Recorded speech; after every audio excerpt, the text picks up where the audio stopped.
الحق يا كبير، الحق يا كبير. خير يا جاب، ايه اللي حصل؟ الحكومة نزلت البلد يا كبير، وقلبين الدنيا وعمالين يدوروا عليك.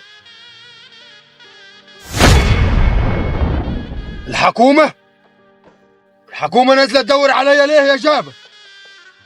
أهل البلد كلها يا كبير بيقولوا إن أنت قتلت الحاج نعمان. قتلت الحاج نعمان؟ الكلام ده مش حقيقي، بقول لا يمكن يعمل كده. كيف أهل البلد يقولوا علي حاجة أنا ما عملتهاش يا جابر؟ بصراحة مش عارف أقول لك إيه يا كبير. قول يا جابر، انطق.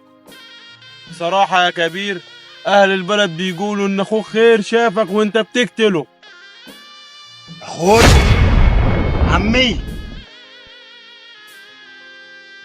أخوي لا يمكن يعمل كده يا جابر. وعمل يا بوي، اعملها يا عمي عشان يحبسك وياخد الأرض مني. اقسم يا واد، أنا قلت أخوي ما يعملهاش يعني ما يعملهاش. وناوي تعمل إيه دلوقتي يا كبير؟ هقابل الحكومة وواجه الحقيقة وأقول لهم مش أنا اللي قتلت. كلامك ما يفرقش معاهم يا بوي، الحكومة عايزة أدلة وإحنا ما عندناش أدلة. كلام شمس صح يا كبير، وإحنا ما عندناش أدلة، والحكومة لو خدتك دلوقت مش هتعرف مين اللي عمل كده. مش الحاج أبو النور الشرقاوي اللي يفوت بلده ويهرب يا جابر؟ أنا قلت هواجه الحقيقة يعني هواجه الحقيقة. كده؟